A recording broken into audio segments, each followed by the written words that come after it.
I don't know if we just, as of I think yesterday, started a fasting component. So this meeting has people from both the carnivore community as well as the fasting community. And the fasting community I've just started yesterday, so I don't know if there's anybody here from that yet. But I know that is something that you experiment with, play with, are often a proponent of, Mike. And I want to talk a little bit on that. But Deanna, go on and let's talk about your story about protein and fat and that sort of stuff, because I am, as you guys, I mean, probably maybe aware, I've kind of recently shifted gears a little bit to a leaner diet, and then I'm obviously leaning out as well. I mean, I think it reflects what you eat, and yeah, let's talk about that if you don't mind, or anything else you want to chat about. But I'd like to touch a little bit on the fasting stuff too, because I know you're been a promoter of that, and then I don't know if we want to get into the coronavirus.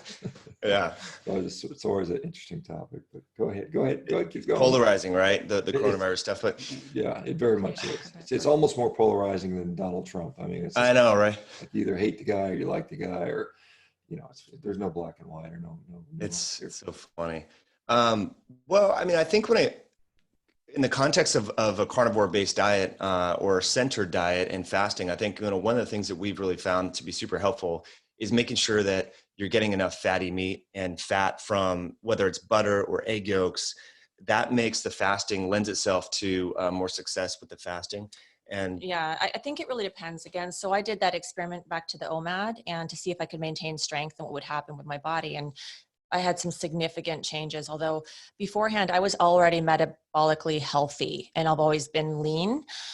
That being said, it was a bit restrictive for me in the end, but what I found was I maintained strength. I was still lifting the same, but I got really, really, really lean to the point where it could have been about 7% body fat, which is just not a very happy place for me, or most females anyway. It's just not, I didn't like the look. I didn't like how I felt. And I think my hormones were kind of shifting a bit. What I could have done differently at the time, I was eating a lot of lean meats, like organ meats, not because I felt like I needed to. I was eating ribeyes. Naturally, they cut off the fat at our grocery store, lean ground beef, liver, lamb heart. But it just, with the OMAD, at least when I was restricting my feeding window, what I should have been doing, I think, to maintain my hormones, to keep them balanced, was to be cycling in more fatty meats. That being said, it just depends on what your goals are. So because I was already lean, around 12% body fat probably when I first started, which is still quite low, by just eating lean meats and then further restricting my feeding window to 2 hours, that was my OMAD window, was 2 hours.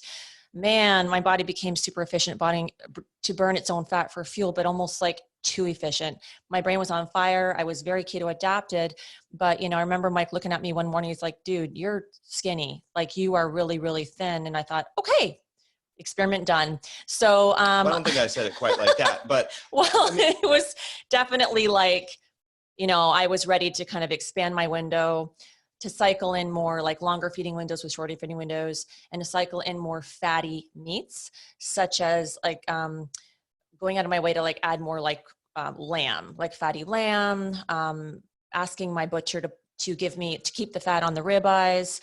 That being said, again, the fat on the meat, fattier cuts of meat, I found enabled me to do OMAD easy. I wasn't hungry at all. So if your goal is to lose weight and to get leaner, yeah, do that. Add more, fatty cuts to your, nutrition. But then again, it's like, if your goal is to burn significant fat, I kind of think you just have to stick to the high protein, like the leaner meats, if that makes sense. It depends on what your goals are and what your feeding window is. For me, it was more just kind of I just kind of wanted to see what happened with a short feeding window. So it enabled me to fast a lot longer. Did that make sense? Yeah, and preserve lean muscle mass. That's what was really unique is, yeah. I don't think you lost any lean mass at all, or strength, but the body fat. And most importantly too, we got full body MRIs last July, right. And seeing the visceral fat, basically there was almost none. Yeah. So the preservation of lean mass. And I think this is, kind of the full application for for weight loss, and then getting to your ideal body composition, then maybe tweaking the macros once you've gotten to that point. But it was really powerful. And it's not like, you know, a lot of people, when they diet a traditional kind of bodybuilding, you know, it's more, you know, super high protein, very low fat kind of approach, is then they rebound and usually regain a lot of weight, and your body composition hasn't really shifted a lot. I was stage ready every single day. I mean, if you like that look, every single day. But again, as a female, I think we're more sensitive generally. And my hormones were starting to shift by the end. I've been doing it for about a year. I experienced a little bit of hair loss. My menstrual cycle was, I lost it for a couple of months. So when I expanded my window and cycled OMAD and cycled fatty meats, that's what did the trick. I've always been very low carb, just naturally. I just do better with it. I don't retain water. I can stay lean. As long as my protein's really high, I'm golden. And I wasn't even really focusing on calories either, you guys. Resistance training was huge, okay? So I found as long as I was resistance training, eating a super high protein nutrition and cycling OMAD, that was golden for me. So yeah, I think again, it just depends on your goals. How often you eat fatty meats. You got to let your body burn its own fat as well, right? So you can't just be eating sticks of butter in your coffee and eating tons of fat, I think. Well, Yeah, and just to I'm just commenting. That's very similar to what I'm doing right now currently. I mean, I'm once a day, I'm eating probably on my skinny days, I'm still eating 3+ pounds of meat, you know, 3 to 4 pounds. I'm still not, you know, but it tends to be leaner fish, leaner cuts of steak. And then I find about every 5th day, I need to throw back in a bunch of fat. And I have to, when I say bunch, I have to moderate, because the first few times I did, I just gorged. I was just like, fat. And then I just kind of take away. So you got to kind of, it's like you bring in more fat, but not too much. And, you know, I do agree. And the people that I've sort of worked with that are physique competitors that use a carnivore approach, I mean, very similar. I mean, you find it, you know, cycling the fat does help, I think, maintain hormone function. It maintains, you know, energy function, you know, and you just kind of, and I don't know, how long were you going between your cycles now, or when you were doing it the other way, were you just constantly low fat, high protein with no breaks? Because I find it's about anywhere from a week to 3 or 4 days is what I can handle. You know, honestly, I wasn't tracking it. I was trying to be really intuitive. During the whole process, like I've never been a macro counter. I always ate to satiety, which I think, I'm sorry, initially, when I was writing that OMAD book, I was tracking my protein, and I got down 114 pounds, which is really low for me, but I was taking in about 140, 150, sometimes 160 grams of protein. Not to say it was like, again, chicken, you guys. I mean, there was fat in the meat. It just wasn't enough fat for me. Also, keep in mind, I'm up every morning doing an hour of movement, sometimes a jog, sometimes, you know, I'm so active all day long. And so it depends on like how active you are as well. Lifting 6 days a week. I'm a chiropractor, super active in my job. So, you know, for me, it just was too restrictive, you know, at the time. Looking in hindsight, what would have been better for me, to answer your question, is if I had cycled more fat, just not necessarily adding like butter to my nutrition, but like just incorporating like more, I don't know, not even just bacon, but just again, keeping the fat on the ribeyes. Yes, suet, raw suet. Just making more of an effort to include more fat, maybe bring down the protein and increase the fat would have been better for me. And I find the fat, again, kept me more satiated. So yeah, I get just cycling intuitively. And again, that's not easy. I'm not saying like that's easy for everyone, because being intuitive is really tough, especially if you're have any kind of emotional eating pattern. Yeah, I think adding the fats in definitely was better for my hormones as a female, for sure. Yeah, interesting stuff. And I do think there's a difference between men and women, quite honestly, with regard to dietary recommendations and how much fat you might need. And again, obviously, there's a difference on how much fat we're supposed to carry as well. I mean, women are generally going to be about 8% body fat higher than men at a healthy level. And so, Yeah. Mike, let's talk a little bit about fasting. You've been a proponent of fasting now for quite some time. What are your thoughts on intermittent versus extended versus who benefits, who maybe, you know, is less likely to benefit? And I don't mean contraindicated, which would be pregnant women and, you know, nursing women and maybe little kids, but I mean, you know, diabetics, non-diabetics, obese, non-obese, lean athletes versus athletes. What are your thoughts on the different variations? Yeah, that's a great question, Sean. You know, I think we all just need to be brutally honest with ourselves and look at our health history, how much body fat we have. And the way I kind of frame this, you know, sometimes I like to get ideas from other industries. And, you know, when people talk about financial planning, for example, if you have no credit card debt, all your cars and house is paid off, then maybe you don't need to be so frugal with how restrictive you are with your spending or tracking every expenditure. But if you have a lot of accrued debt over the years, you know, you're sideways on your house, sideways on your car, then you need to be pretty strict about your finances, how you spend, where you spend, and tracking. So I like to have people just take an honest assessment. You know, if you've been a little overweight and eating junk food for 20, 30 years, then we got to crank down that feeding window compression. And so, but what I like to, and we'll talk about the nuances and everything, you know, that goes along with that. But I see a lot of people get an early success with fasting and they think that sometimes more is better, and then they fall off the bandwagon. And I like to encourage people to and help them realize that the more metabolically flexible you are from exercise and the more physically fit you are from exercise, the more benefits you will get from your fast. And here's a really, you know, interesting story, Sean. There was a study, it was conducted in the PLOS ONE Journal of Biology, just a few, can't remember, PLOS ONE Journal of Science actually in 2017.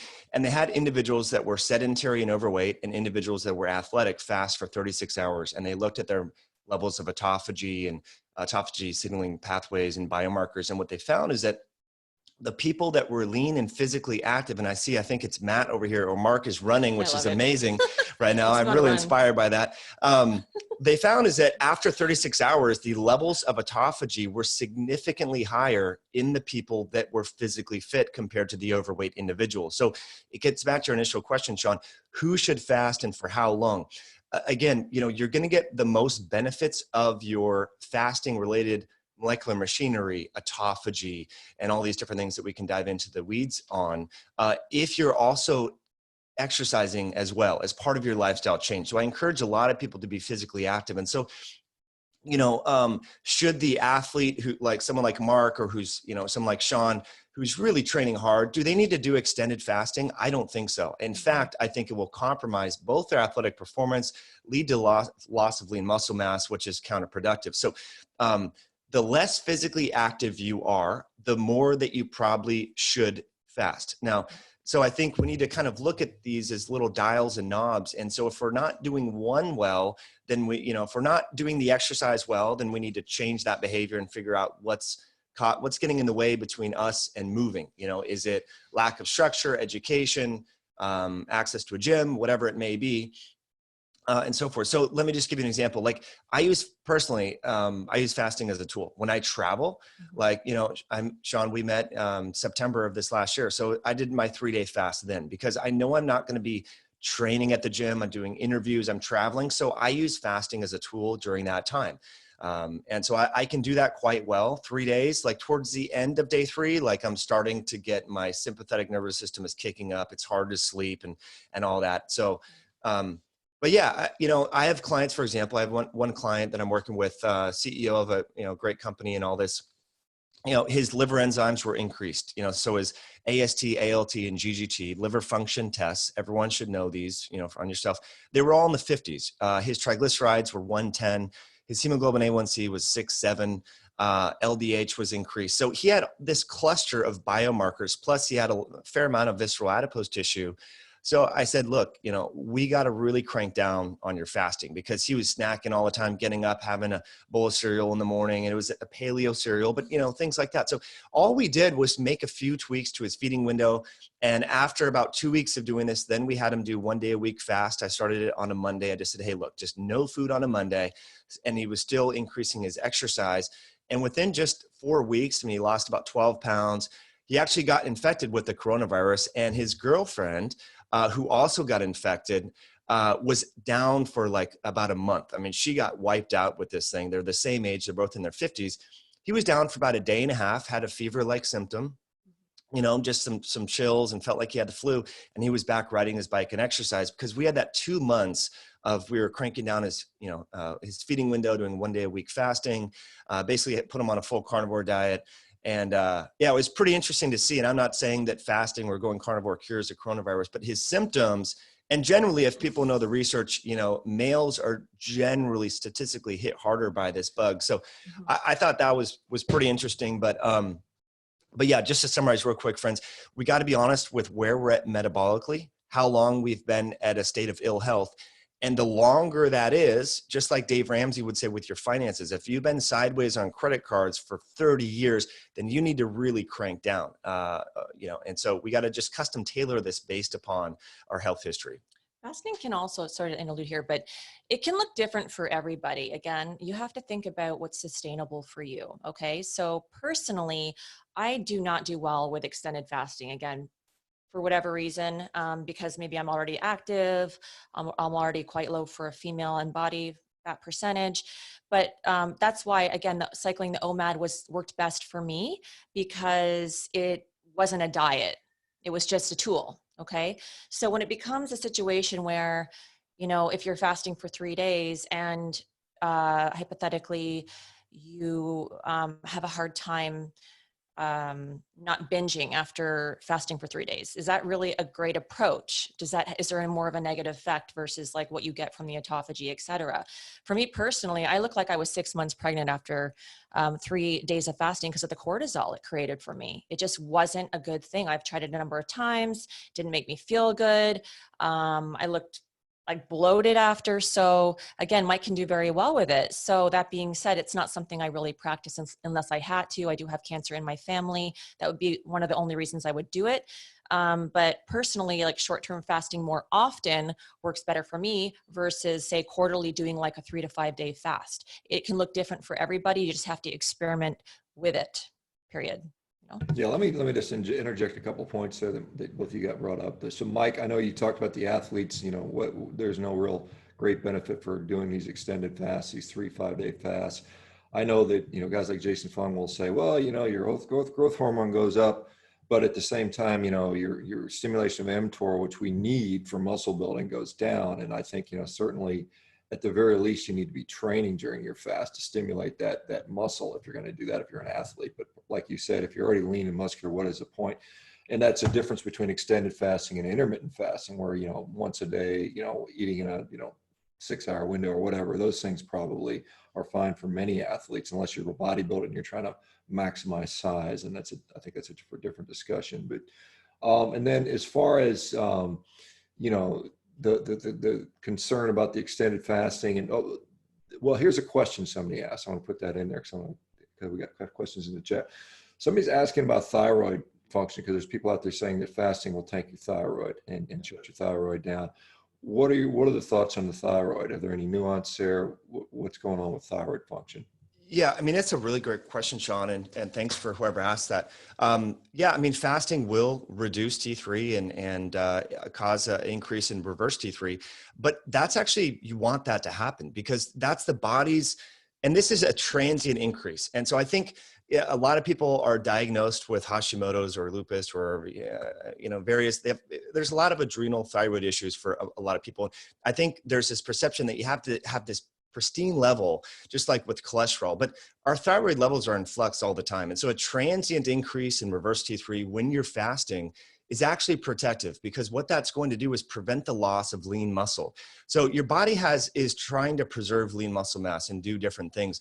And that's why you actually have, as Sean alluded to, and Jason Fung speaks a lot about, is the increase in growth hormone when you're fasting. So growth hormone will simultaneously help spare the breakdown or catabolism of lean muscle mass and help to break down stored fat to make ketones and to increase fats for beta oxidation. So I just want to reframe this, you know, the decrease in thyroid transiently, totally warranted, totally okay. Because once you start to refeed and go back to your normal feeding, that's going to be fine. So I think we need to realize that the body does things in a certain way, and we don't necessarily always want to be scared of that. And that's why if you do have thyroid issues and you're really worried about that, and your symptoms increase when you do fasting, and us, this happens too. When we do any prolonged fast, we get cold, we get constipated, all the symptoms associated with low thyroid. But we got to keep in mind that this is a transient thing that you do periodically if you need to, because you're not as active as you would like to, and you have health challenges that you're trying to deal with. But we need to keep in mind the upside. Okay, the upside of fasting is the autophagy, is the periodic reduction in mTOR that might be linked with cancer if it's chronically elevated. So again, we just need to, instead of looking binary, oh my gosh, fasting lowers thyroid, think, okay, well, why is that happening? What if it's protective? And keep in mind that this is a transient situation. So it's a brilliant question. And to add this on to circadian biology and help everyone kind of think through this is where I think intermittent fasting or time restricted feeding pretty much on a daily basis, and a subset of time restricted feeding could be consistent. If you do omad, say you break your fast, and Deanna does this pretty much every day at 4 p.m., 4 to 6, something like that, that can actually be helpful for your adrenal thyroid axis, because food is just like light. It helps to entrain your body's circadian clock system. So this is where I think the perception is, we hear that fasting is bad for the thyroid, but then we need to keep in mind that if you want picture perfect thyroid levels, okay, I tell everyone, and you can do this in your labs, if you gain 10 pounds, your thyroid will look way better than it probably is now. But of course, you don't want that. You don't want to gain the weight. So as we lose weight, our thyroid levels actually decline. And so we need to keep in mind that the thyroid is important, but it's in flux. And if we only focus on the thyroid, we may not be doing what's good for our long-term health and body composition. So anyway, but keep in mind that if you're consistent with your feeding and fasting schedule and your meal timing, it will improve your body's circadian clock system. And a lot of people have adrenal thyroid imbalances and hormone imbalances because of circadian clock imbalances. So fasting can be a tool, and breaking your fast consistently to improve hormone levels indirectly. And regarding the, Mike had just said that I start eating around 4, you guys. In the book that I wrote, I called it flexible OMAD because most people ask me, well, does that mean you don't eat anything during that time? And that's not true. Sometimes I'll have MCT and butter in my coffee. So it's like almost like a fasting mimicry. I don't restrict myself. Again, you guys, it's something that works for me. It keeps it sustainable for me. The reasons why I do that is, quite honestly, because I am, I eat out of boredom sometimes. I'm a huge foodie. I make a lot of creations in the kitchen. So I tend to pick if I allow myself. And if I had it my way every day, I'd be eating all day long, snacking all day long, right? So for me personally, it enables me to kind of keep an idea of some control over what I'm putting in my mouth, most of my calories in for example, like a 6-hour window versus like all day long. But that being said, I do enjoy my fatty coffee in the morning. Sometimes, not all the time. It just depends on like how intuitively I'm feeling and what I may be doing for the day in terms of activity. So. Let me just interject a couple things here. So, Mike, going back to your point about the thyroid, I think Phil was asking, many, lab tests are done fasted, anytime you do a lipid, they'll do a fasted test. Do you think that fasting period of 12 hours is enough to throw your thyroid hormone off when you get that tested, or is that? Great question. I don't think 12 hours, some of this, and by the way, I'm not a thyroid expert. I have looked at the research extensively. You start to see the increase in reverse T3, I think around 20, 24 hours and so on. So and then it starts to really increase after 36 hours. So, and again, transient increase, but 12 hours, probably not a big deal. Yeah, and then back to Deanna's point about the hunger and eating flexibly, and like I said last night, I usually eat one meal a day, and then I'm cooking for my family, and I'll taste a little bit just to make sure it's edible, and so I had some little chaffle burger things to make sure it was good, but I generally do that. But the other thing I find is because it's morning here, it's it's almost 10 a.m. My time, and I'm getting a little bit hungry, but I'm going to go row 20,000 meters when I get done. And when I do that, I won't be hungry for 2 or 3 hours after that. It's kind of because, acute exercise will often suppress appetite, at least for the short term. And then later in the day, you're hungry, and then I'll gorge, not gorge, but I'll eat my 3 or 4 pounds. Let me ask you, Mike, about glucose, because some people will point out that sometimes fasting will, at some point, particularly as we get extended, we'll see a rise in blood glucose. Have you experienced that? What's going on there? Is it a problem? Is it helpful? Jimmy Moore just posted this morning that that's your body healing, maybe saying that, that the glucose that is taken up by the adipocytes is now being released. Is it hepatic gluconeogenesis, or do we know? Yeah, that's a great question. I mean, I'll just defer to some of the studies that I've read over the years in starvation. And it's funny, actually, Ansel Keys, I know he has a kind of a bad name in our industry because of all the work that he did to promote the Mediterranean diet and say that, it's really fats are bad. But, he did this Minnesota starvation experiment, and it's a great read for anyone that's interested. Yeah, I mean, so high elevated glucose, I mean, I think it really depends on, and where is that coming from? It's going to be gluconeogenesis, especially after, 36 hours. And so essentially what we, the fasting physiology, to make it a long story short, first, 12 to 18 hours and into the 24-hour range, I mean, we're depleting glycogen from our liver and our skeletal muscle. And once that kind of gets depleted, and if you do exercise here, you'll deplete that faster. It's really this glycogen depletion that then kickstarts all these other physiologic processes. And then we get the increase in glucagon and a little bit of cortisol is increasing and growth hormone and all that.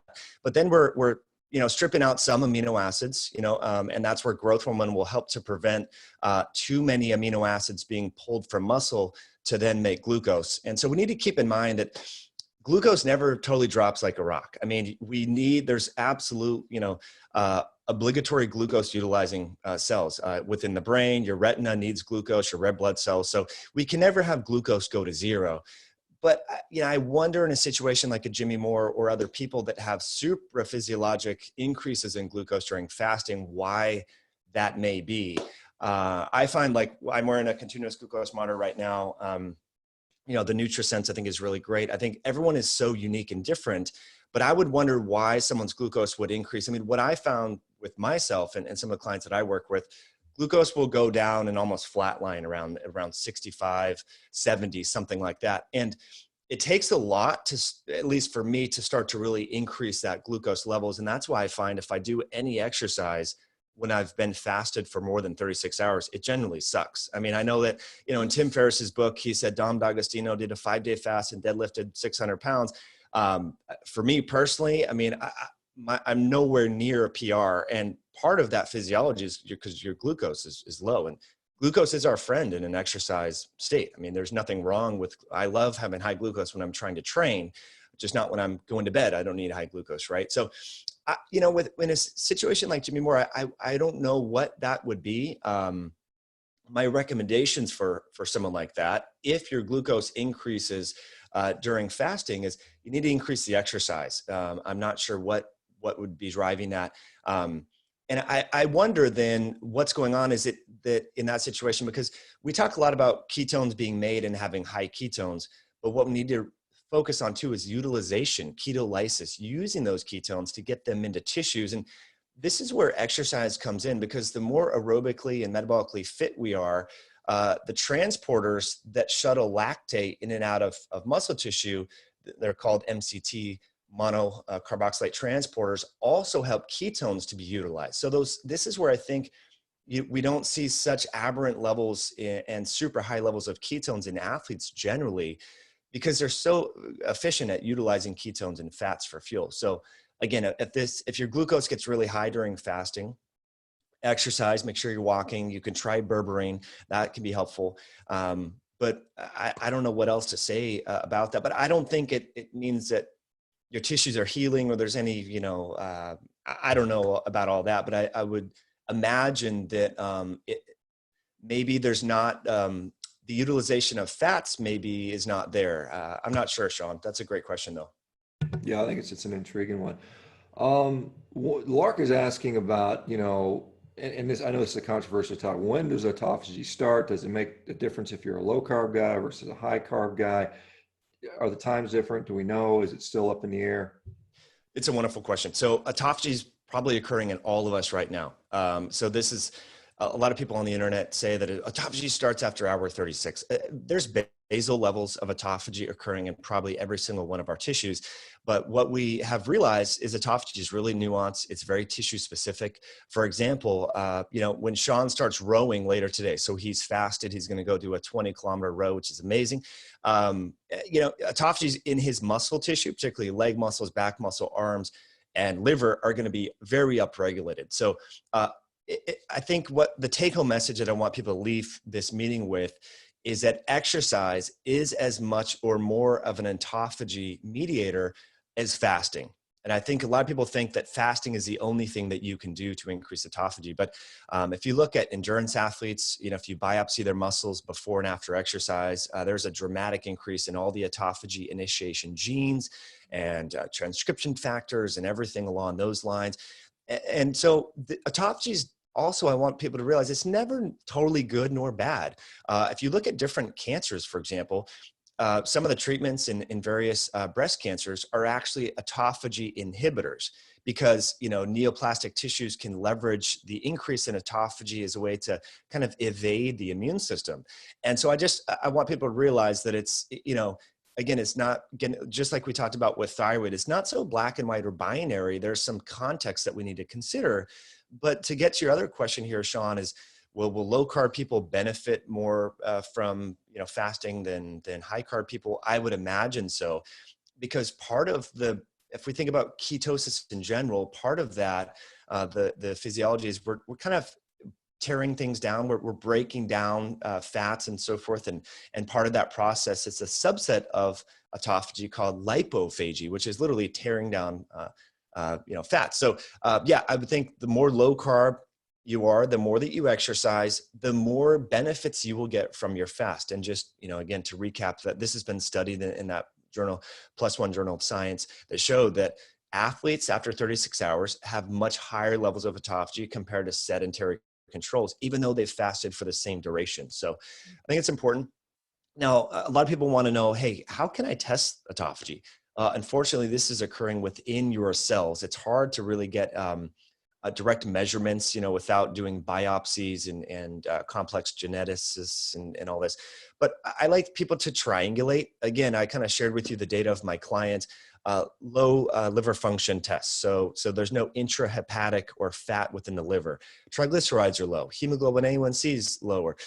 You're able to go for an extended period of time. Say you can fast for 16 hours, no problem. These are indirect triangulations of autophagy.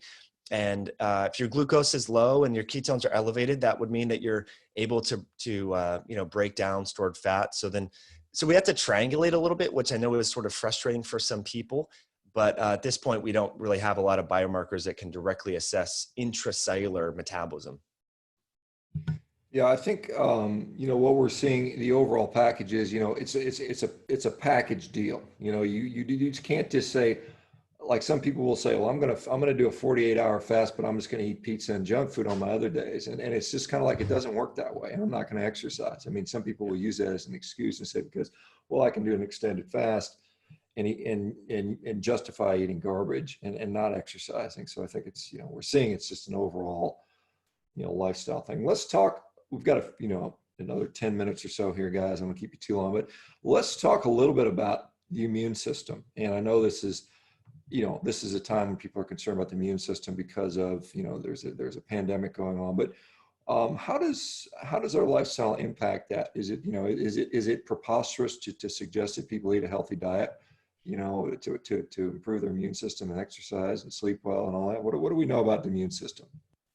Yeah, I mean, it's a great conversation, Sean, and something that I think we need to talk about because the mainstream media is kind of, just saying, hey, as long as you, wash your hands and wear a face mask, you're good to go. But we know so much about the immune system from a lifestyle standpoint. And I mean, if you look at the mortality data that's come out from Wuhan, China, from New York, from Italy, the individuals that have increased disease severity, individuals that are intubated, have mechanical ventilation, and all that, there's a huge huge disparity between, blood sugar issues, hyperglycemia, hypertension, blood pressure, visceral adiposity. So we know that our diet and lifestyle impacts how infectious microbes, how problematic they can be. And the easiest way to think about this is I have just a quick little analogy here, and it has to do with chronic inflammation. So just the other day, I was sitting in my hot tub. The jets were on outside. It was a Saturday evening, last Saturday.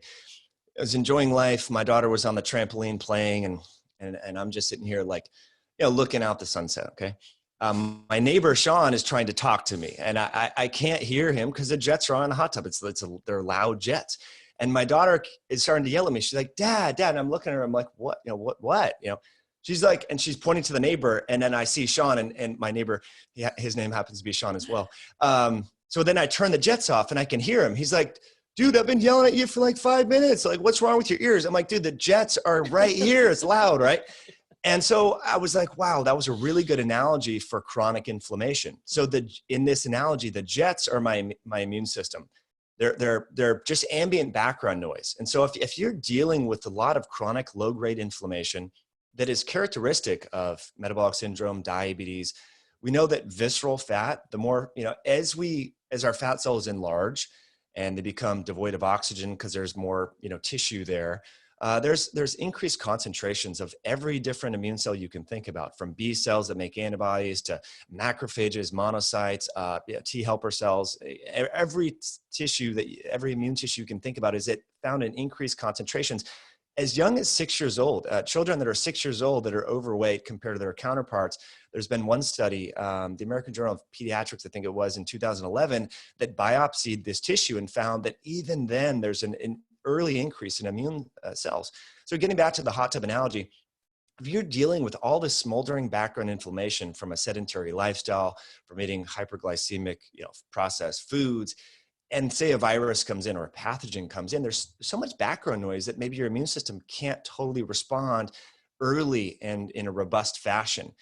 And, if you look specifically to the coronavirus, this is how other animals are actually able to tolerate coexisting with coronaviruses. Is they initiate a very early and robust interferon response, which is able to neutralize the pathogenic exposure.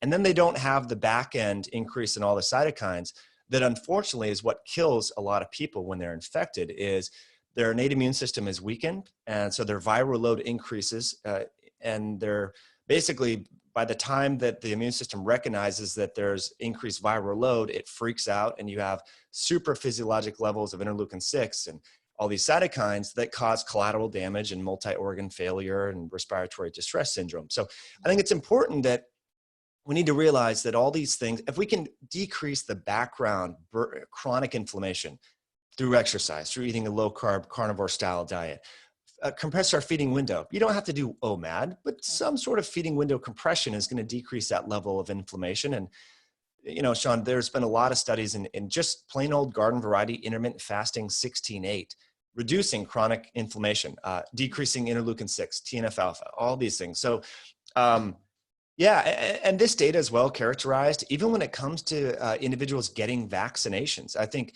there's this perception amongst our community members that, hey, look, I'm just going to sit around and eat bonbons on my couch and wait for the vaccine. But we know that overweight individuals, they don't have the same post-vaccine rise in protective antibodies if they're overweight. And so this has been known for the influenza vaccine, for H1N1, various other viruses, that overweight individuals, because their immune system is dealing with chronic inflammation, don't have that same response. So I think now is kind of a cool, the silver lining of this whole pandemic, as crappy as it is for many of us, small business owners and everything, can't see family, can't travel.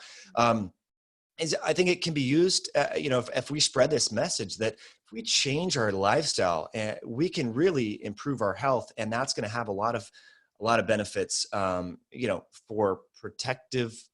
It will help how we can't really, diet and lifestyle probably won't change the transmission of the virus, but it will change how your immune system responds if you do get infected. And that's the important thing that we need to convey to people. And I think now is a good time to talk about it. So. Yeah, no, the sort of the optimist in me thinks that, maybe this will change the narrative and, this whole, our food system will get changed. I'm sort of more of a realist to realize it probably won't make much of a difference. People go back to their normal, just give me my calories and my sweet food and I'll just sit back and, as long as you feed me that, I'm good. It's like heroin addicts that, you know, Right. get told that. Very. I think somebody was asking about, just to further talk about the immune system a little bit, thermogenesis, I guess whether cold or heat, does that have a significant role? Oh man, yeah, there's tons of data on sauna therapy and cold thermogenesis and the links between brown adipose tissue activation and the immune system. So huge fan of thermal stress on both sides. Okay, so a little bit of cold stress if you can, and this need not be daily. We have a cold plunge outside and I try and go that every day. And then I'll jump in the hot tub after and do some contrast, but you don't need to do this every day. I think, and now's a good time if you could, call up your friend and say, hey, let's go jump in the river. Let's go jump in a lake, before the weather gets really hot. First of all, it's a fun social thing to do. It's mentally, I don't know, it's fun. Like we did this on New Year's Day with some friends here and it was super cold and it's a really kind of fun thing to do. And we have someone here from Ireland and I was just sharing with you, actually Time Magazine did this article on longevity and I interviewed a lot of centenarians in Ireland and they attributed jumping in this cold, I can't remember the body of water, if it's the Sea of Man or the Isle of Man. Hopefully I'm remembering that properly. Folks every Sunday in their 90s, late 90s would jump in this and they attributed that cold stress to longevity. So there's a really cool link between, exercise and brown adipose tissue activation, cold stress and brown adipose tissue, and the immune system. And then also on the flip side, thermal, more heat stress, sauna therapy is so good for the immune system.